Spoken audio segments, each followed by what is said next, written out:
ఈ రోజు మార్కాపురం శాసనసభ్యులు కందుల నారాయణ రెడ్డికి పొదిలి పట్టణంలో పెద్ద చర్చిలో గల క్రిస్టియన్ సోదరులు వారికి సన్మానం ఏర్పాటు చేశారు.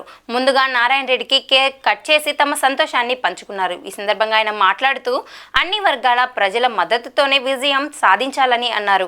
క్రిస్టియన్ సోదరులు అడుగుతున్న శ్మశాన వాటికను త్వరలోనే ఎంపీతో చర్చించి పారి గ్రాంట్ నుండి శ్మశాన వాటిక ఏర్పాటు చేసేట్లు చూస్తానని క్రిస్టియన్ సోదరులకు హామీ ఇచ్చారు. రాష్ట్ర ప్రభుత్వానికి కొంత నిధులు కొరత ఉందని ఆంధ్రప్రదేశ్ ముఖ్యమంత్రి నారా చంద్రబాబు నాయుడు, రాష్ట్ర మంత్రి లోకేష్, రాష్ట్ర ఉప ముఖ్యమంత్రి పవన్ కళ్యాణ్ తిరిగి రాష్ట్రాన్ని గాడిలో పెట్టడానికి రాత్రింబవళ్లు కష్టపడుతున్నారని కొనియాడారు.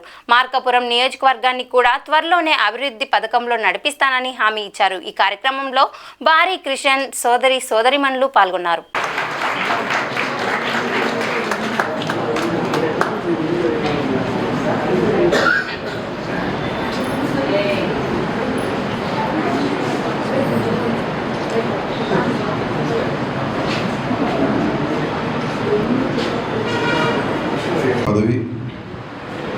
ఈ పదవిని సాధ్యమైనంత వరకు ఏ ఒక్క కుటుంబానికి కూడా అన్యాయం జరగకుండా చేయాలన్నదే,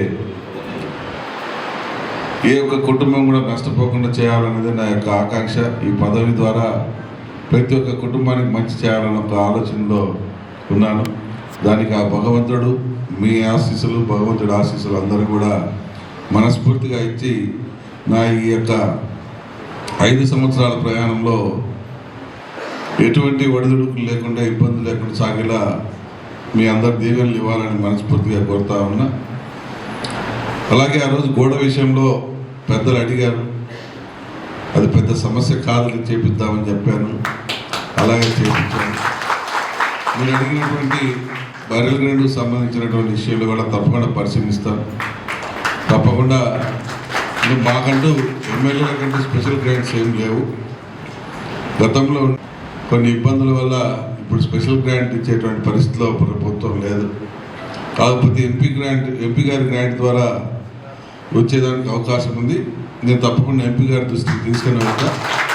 ఎంపీ గారిని మన బర్రెల గ్రౌండ్కి నిధులు కేటాయించమని చెప్పి నేను మీ అందరి తరఫున నేను కూడా కోరుతాను. అలాగే మీరు కూడా వచ్చి కలిసి ఆయన ద్వారా శాంక్షన్స్కి మీరు కూడా కలిస్తే బాగుంటుంది.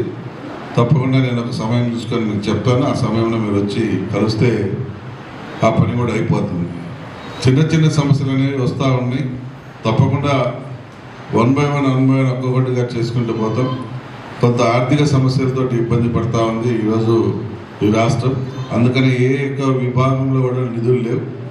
ఆ నిధులు వచ్చేంతవరకు కొద్దిగా ఓపిక పట్టాల. కానీ గెలిచాడు, తిన్నాడు, ఏం చేస్తా ఉన్నాడు, ఏం చేయట్లేదు అనేటువంటి నిందలు కొందరు మాట్లాడుతూ ఉంటారు. కానీ వాస్తవాలు ఏంటంటే చేయాలన్న ఆతృత, చేయాలన్న ఉత్సాహం ఉన్నా కూడా నిధులు లేకపోవడం వల్ల చేయలేనటువంటి పరిస్థితి వస్తూ ఉంది. కాకపోతే నిధులు వస్తాయి. మన పెద్ద ఆయన మీ అందరి ఆశీస్సులతోటి, మన పెద్ద ఆయన కుమారుడైన లోకేష్ బాబు గారు వీళ్ళందరి సహకారంతో రాష్ట్రం అభివృద్ధి పదంలోకి పోతూ ఉంది. కాకపోతే కొద్దిగా టైం పడుతుంది.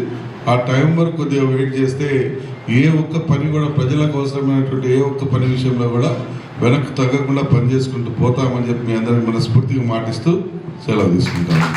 అందరికీ